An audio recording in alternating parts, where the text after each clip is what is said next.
Hi friends, ఈ విశ్వంలో భూమి మీద కాకుండా ఇంకే గ్రహం మీదైనా మానవులు నివసించే ప్రయత్నం చేస్తే వారు ఆయా గ్రహాల గురుత్వాకర్షణ శక్తి తీవ్రతకి, అత్యధిక ఉష్ణోగ్రతకి, అధిక ఒత్తిడికి, ప్రతికూల వాతావరణానికి కొద్ది క్షణాల్లోనే మరణిస్తారని మనం అనుకుంటూ ఉన్నాం. కానీ మనకేదైనా ఆపద కలగటం అటుంచండి, అసలు అక్కడ నివసిస్తే మన ఆరోగ్యం ఎంతగానో మెరుగుపడి అద్భుతమైన శక్తులేవో మనకు అబ్బినట్టు తోచే మానవ నివాసయోగ్య గ్రహాలున్నాయి.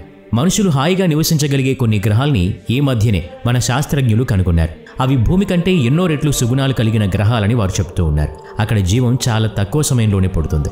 మనిషి చిరకాలం ఆరోగ్యంతో జీవించగలిగేలా ఉన్నట్టు ఆ గ్రహాలేవో మనం కూడా తెలుసుకుందాం. మరింకెందుకు ఆలస్యం, let's start our today's episode. ఇప్పటిదాకా మనకు పరిచయం ఉన్న ఈ విశాల విశ్వంలో భూగ్రహం మీద మాత్రమే జీవం ఉంది. ఎన్నో రకాల జీవులు విభిన్నమైన వాతావరణ పరిస్థితుల్లో ఎంతో సరళంగాను అంతే కఠినమైన పరిస్థితుల్లోనూ జీవిస్తూ ఉన్నాయి. ఏకకణ జీవి మొదలు పరిణామ క్రమంలో ఎన్నెన్నో జీవులు పుట్టాయి. చాలా రకాలు నశించాయి, మార్పులకు గురై మారిన ఇంకా మారుతున్న పర్యావరణానికి తగ్గట్టు పరిణామం చెందుతూ కొత్త జాతులు పుట్టుకొచ్చాయి, ఇంకా పుడుతూ ఉన్నాయి. కొన్ని సుదీర్ఘకాలం నుండి జీవిస్తూ ఉన్నాయి. ఇంత వైవిధ్యంతో ఉన్న భూమిది ఈ విశ్వంలో ఒక ప్రత్యేక స్థానం. అయితే కొత్త కొత్త పరిశోధనల ద్వారా వెలుగు చూస్తున్న సంగతులు వింటూ ఉంటే భూమి కంటే అనుకూలమైన మెరుగైన వాతావరణం ఉన్న గ్రహాలు కూడా ఉన్నాయని తెలుస్తోంది. మనం భూమి మీద మాత్రమే జీవం ఉన్న పరిస్థితిని చూస్తున్నాం కనుక భూమిని పోలిన గ్రహాలున్నాయేమో అని మాత్రమే పరిశీలిస్తూ ఉన్నాం. మనం భూమి కంటే భిన్నమైన మంచి గ్రహాలున్నాయేమోననే కోణంలో పరిశోధన చేయటం లేదు. 2020 అక్టోబర్ 5న జర్మనీ బెర్లిన్లోని టెక్నికల్ యూనివర్సిటీ ఆచార్యుడు, అమెరికాలోని వాషింగ్టన్ స్టేట్ యూనివర్సిటీ అనుబంధ ఆచార్యుడు, అంతరిక్ష జీవశాస్త్రవేత్త అయిన డెర్క్ షూల్జ్ మకూచ్ ఒక కొత్త పరిశోధనకు పూనుకున్నారు. భూమి కంటే మంచి లక్షణాలున్న గ్రహాల ఉనికిని పసిగట్టడమే ఈయన పరిశోధన. అనుకున్నట్టుగానే ఈయన బృందానికి తాము వెతుకుతున్న గ్రహాలు కనిపించాయి. అవి కూడా ఒకటో రెండో కాదు, ఏకంగా 24 గ్రహాలు.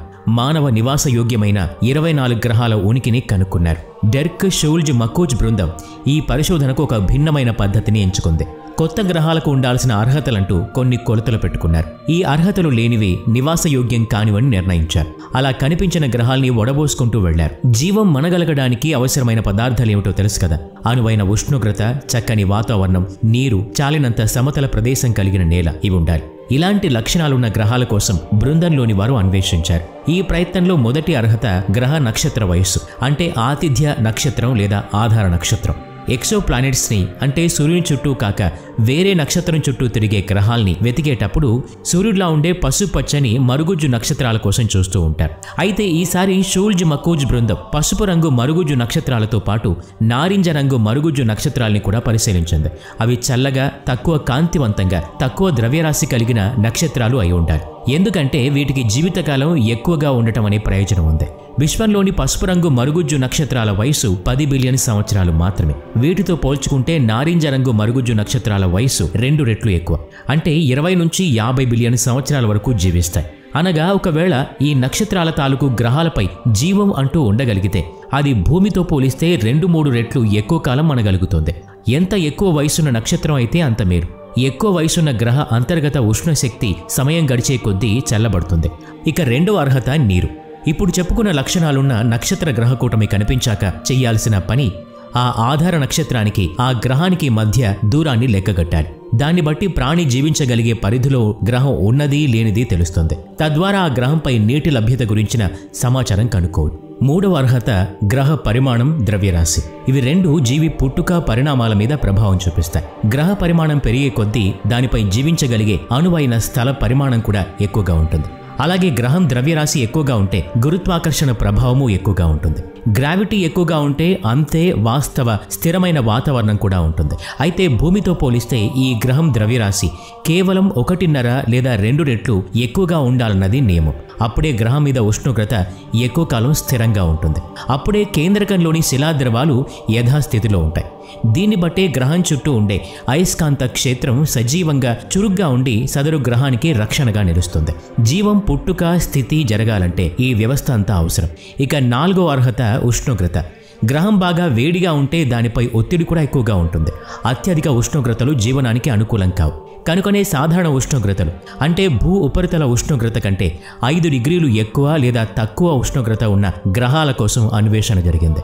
దీనికి ఓ కారణం ఉంది. భూ ఉష్ణమండల వాతావరణంలో మనగలిగిన సూక్ష్మజీవులు అధిక ఉష్ణోగ్రతలో జీవించగలిగే శక్తిని కలిగి ఉంటాయి కనుక. ఇన్ని కారణాలని దృష్టిలో పెట్టుకున్న శాస్త్రజ్ఞులు ఈ అర్హతలున్న 24 గ్రహాల్ని కనుక్కున్నారు. అయితే పరిశోధనలు ఇంకా జరుగుతూ ఉన్నాయి. వీటిల్లో అత్యంత సావకాశం ఉన్న 2 గ్రహాలున్నాయి. వీటి ఉపరితలం, ఉష్ణోగ్రత, వాతావరణం భూమితో పోలిస్తే ఎంతో మెరుగ్గా ఉన్నాయి. ఈ 2 గ్రహాలు KOI 5715.01, KOI 5554.01. ఈ రెండింటిపైన జీవి మనుగడకు కావలసినవన్నీ ఉన్నాయి. KOI 5715.01 గ్రహంపై ఉష్ణోగ్రత భూగ్రహంతో పోలిస్తే 2.4 డిగ్రీ సెల్సియస్ తక్కువ. ద్రవ్యరాశి భూమి కంటే 7 రెట్లు ఎక్కువ. పరిమాణం 8 రెట్లు ఎక్కువ. అంటే ఉపరితల వైశాల్యము ఎక్కువ అని అర్థం. వాతావరణం కూడా స్థిరంగా ఉంటుంది. గ్రహానికి ఆతిథ్య నక్షత్రానికి మధ్యనున్న దూరం బట్టి చూస్తే గ్రహం మీద పుష్కలంగా నీరుందని శాస్త్రవేత్తలు అంచనా వేస్తున్నారు. ఇది చాలా సంతోషించదగ్గ విషయం. KOI 5554.01 గ్రహంపై ఉష్ణోగ్రత 27 డిగ్రీల సెల్సియస్. ఇది మనుషులకు సరిగ్గా సరిపోతుంది. ఈ గ్రహం మీద ఏర్పడుతున్న టెక్టోనిక్ ప్లేట్ల కదలికల వల్ల ఇక్కడ నైట్రోజన్ చక్రం సమృద్ధిగా ఉంది. ఇది జీవానికి అత్యంత కీలకం. జీవరసాయన పద్ధతుల ద్వారా నత్రజని పలు రసాయనాలుగా ఏర్పడుతుంది. అమినో ఆమ్లాలు, ప్రోటీన్లు, DNA ఇవే ఆ రసాయనాలు. వాతావరణం కూడా పరిశుభ్రంగా ఉంటుంది. నత్రజని ఎక్కువగా ఉంటే జీవుల ఉత్పత్తి, పెరుగుదల ఎక్కువగా ఉంటుంది. వీటిని ఈ మధ్యనే కనుక్కున్న కారణంగా ఈ గ్రహాల సమాచారం సమగ్రంగా సేకరించే పనిలో ఉన్నారు మన శాస్త్రజ్ఞులు. జేమ్స్ వెబ్ టెలిస్కోప్ సాయంతో మరిన్ని పరిశోధనలు జరుగుతూ ఉన్నాయి. ఈ 2 కాకుండా భూమి కంటే నివాసయోగ్యమైన మరికొన్ని గ్రహాలు కూడా ఉన్నాయి. అలాగని మరీ ఎక్కువ కాదు, కొంచెం ఎక్కువగా. మరి ఈ జాబితాలో ఉన్న గ్రహాలేమిటో కూడా చూద్దాం. LHS 1140b తనకు తానే ఎంతో వైరుధ్యం కలిగిన గ్రహం ఇది. 2017 ఏప్రిల్ 20న ఎర్త్ ప్రాజెక్టు జరుగుతూ ఉన్నప్పుడు ట్రాన్సిట్ మెథడ్ ద్వారా దీన్ని కనుగొన్నారు. ఎర్త్ ఒక రోబోటిక్ ప్రయోగశాల. ఎరుపు రంగు మరుగుజ్జు నక్షత్రాల కాంతిని పరిశీలిస్తుంది. దీని ప్రధాన ఉద్దేశం పరివర్తన చెందుతున్న గ్రహాల్ని పరిశీలించడం. ఎర్ర రంగు మరుగుజ్జు నక్షత్రాల ముందు నుంచి వెళ్లే గ్రహాల్ని కనిపెట్టడం అన్నమాట. మరుగుజ్జు నక్షత్రాలు చిన్నగా ఉంటాయి కనుక ఏదేని గ్రహం దీని మీదుగా వెళ్తూ ఉన్నప్పుడు అది గ్రహాన్ని కప్పేస్తుంది. ఆ పద్ధతిలోనే ఈ గ్రహం కనిపించింది. LHS 1140b గ్రహాన్ని అధ్యయనం చేస్తే తెలిసిన సంగతులేంటంటే దీనిలోని అయన్, నికెల్, క్రోర్ ద్రవ్యరాశి మొత్తం గ్రహం ద్రవ్యరాశిలో 75% ఉంది. ఇదంతా లావా రూపంలో ఉంది. అంటే ఉపరితలం ఎర్రని లావాతో వేడిగా ఉందన్నమాట. అయితే కేంద్రకం వద్ద 4% నీరుందని శాస్త్రజ్ఞులు కనుక్కున్నారు. ఈ లెక్కన గ్రహం అంతా పెద్ద ఎత్తున నీరుండే అవకాశం ఉంది. అదే జరిగితే భూగర్భంలో పెద్ద జల వనరులే ఉండే అవకాశాన్ని కొట్టిపారేయలం అంటున్నారు శాస్త్రజ్ఞులు. ఇక వాతావరణం అంటారా? గ్రహం ద్రవ్యరాశి కారణంగా దీనిపైన హరిత గృహ ప్రభావం వాతావరణంతో కలిసి సమతూకంగా ఉంది. మరో గ్రహం ఉంది. దాని మీద గ్రహాంతర జీవులు గాని ఉన్నాయేమో అని రేడియో సంకేతాల్ని పంపిస్తున్నారు మన శాస్త్రజ్ఞులు. దీని పేరు లూటిన్ బి. 2017 మార్చి 17న దీని రేడియల్ వెలోసిటీ సాయంతో కనుక్కున్నారు. ఇది ఎలాగంటే ఒక నక్షత్ర స్థానం నుంచి మరొక నక్షత్ర స్థానాన్ని లెక్కిస్తారు. దాని స్థానంలో నిరంతరంగా హెచ్చుతగ్గులు నమోదైతే గనక ఆ నక్షత్ర మండలంలో ఏదో ఒక ద్రవ్యరాశితో కూడిన గ్రహాలున్నాయని అర్థం. అవి తమ తమ గురుత్వాకర్షణ శక్తులతో ఆ నక్షత్రాన్ని ప్రభావితం చేస్తున్నాయని సిద్ధాంతం. అలా ఆ గ్రహాన్ని పరిశీలిస్తున్నప్పుడు దాని స్థానాన్ని లెక్కించినప్పుడు తేలిందేంటంటే ఇక్కడ భారీ పరిమాణంలో నీటి వనరులు ఉన్నాయని. అలాగే జీవనానికి కావలసిన అమినో ఆమ్లాలు, హైడ్రోకార్బన్లు సమృద్ధిగా ఉన్నట్టు తెలిసింది. మరిది మనిషికి నివాసయోగ్యమనే కదా అర్థం. ఈ ఊహతోనే 2017-18లో అక్టోబర్ నెలలో మెసేజింగ్ ఎక్స్ట్రా టెరెస్ట్రియల్ ఇంటెలిజెన్స్ మెటీ ఆర్గనైజేషన్లు వేరువేరుగా సంకేతాల్ని ఈ గ్రహం వైపు పంపించాయి. ఈ సంకేత సందేశాల్లో ఒకటి షార్ట్ మ్యూజికల్ కంపోజిషన్, రెండోది సైంటిఫిక్ ట్యుటోరియల్ అబౌట్ ఆ లొకేషన్ ఇన్ ద యూనివర్స్. బాగుంది కదా? ఒకవేళ లుటెన్ బి గ్రహవాసులు మేధావి జీవులైతే ఆ విషయం మన భూగ్రహవాసులకి ఏదో ఒకనాడు తప్పకుండా తెలుస్తుంది. ఇదంతా వింటున్నారు కదా, మీకు ఒక అవగాహన కలిగే ఉంటుంది. సైంటిస్టులు చేస్తున్న కృషి అర్థమై ఉంటుంది. ఇతర గ్రహాలు, ఏలియన్స్, గ్రహాంతర జీవం గురించి ఇప్పటిదాకా ఏమంత ఘనంగా కనుక్కున్నారులే అని మీకు అనిపించవచ్చు. సుదూర విశ్వంలో ఏముందో అని శాస్త్రజ్ఞులు నిరంతరం శోధిస్తూనే ఉన్నారు. విశ్వంలో నివాసయోగ్యమైన కొన్ని గ్రహాల సంగతులివి. అయితే మన సూర్యమండలంలోనే ఉన్న అంతరిక్ష పదార్థం ఒకటి ఇలాంటి నివాసయోగ్యతను కలిగి ఉందని మీకు తెలుసా? ఇది ఏదో గ్రహం గురించి కాదు. ఇది కాలిస్టో. జూపిటర్ అంటే గురుగ్రహం యొక్క రెండో పెద్ద చందమామ ఈ కాలిస్టో.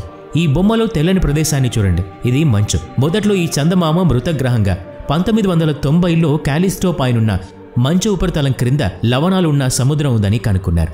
త్వరలోనే ఈ సముద్ర జలాన్ని రాకెట్ ప్రొపెల్లెంట్, క్షిపణి చోదక పదార్థంగా వినియోగించబోతున్నారు. ఈ చందమామ మీద వాతావరణం కూడా ఉందని కనిపెట్టారు. అది మానవులు శ్వాస తీసుకోవడానికి తగిన విధంగా ఉంది అంటున్నారు.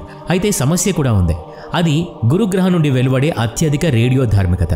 మనిషి ఎంచక్కా నివాసం ఏర్పరచుకోగలడు. వాతావరణం, నీరు, తక్కువ గురుత్వాకర్షణ శక్తి అన్నీ అనుకూలంగా ఉన్నాయి. మీ సమాధానం ఏంటో కామెంట్లో తెలియజేయండి. ఈ వీడియో నచ్చినట్లయితే లైక్ చేయండి, షేర్ చేయండి. ఇలాంటి మరిన్ని వీడియోస్ కోసం ఈ ఛానల్కి సబ్స్క్రైబ్ చేసుకొని బెల్ ఐకాన్ మీద క్లిక్ చేయండి. నెక్స్ట్ వీడియోలో మళ్ళీ కలుద్దాం. Thanks for watching.